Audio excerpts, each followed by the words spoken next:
بسم اللہ الرحمن الرحیم۔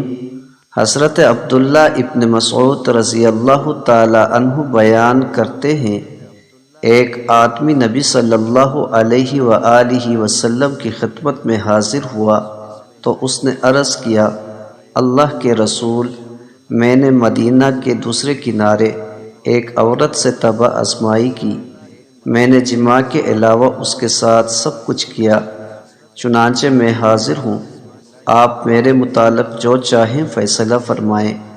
حضرت عمر رضی اللہ تعالی عنہ نے اسے کہا، اللہ نے تمہاری پردہ پوشی کی تھی، کاش کہ تم بھی اپنی پردہ پوشی کرتے۔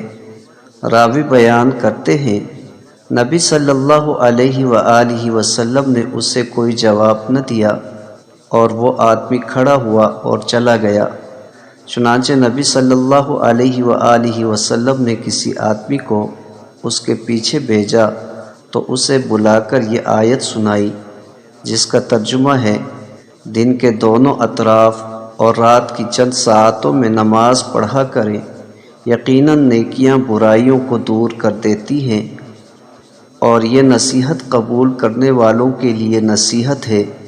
حاضرین میں سے کسی نے عرض کیا، اللہ کے نبی، یہ اس کے لیے خاص ہے؟ تو آپ صلی اللہ علیہ وآلہ وسلم نے فرمایا، نہیں، بلکہ تمام لوگوں کے لیے ہے۔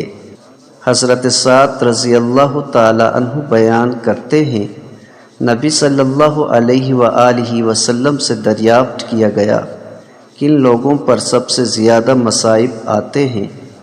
آپ صلی اللہ علیہ وآلہ وسلم نے فرمایا، انبیاء علیہم السلام پر، پھر جو ان کے بعد افضل ہیں، پھر جو ان کے بعد افضل ہیں۔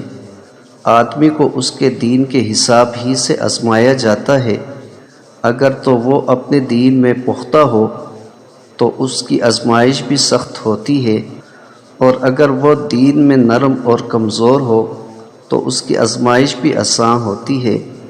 یہ معاملہ اسی طرح چلتا رہتا ہے، حتیٰ کہ وہ سطح زمین پر اس طرح چلتا ہے کہ اس کے ذمے کوئی گناہ نہیں ہوتا۔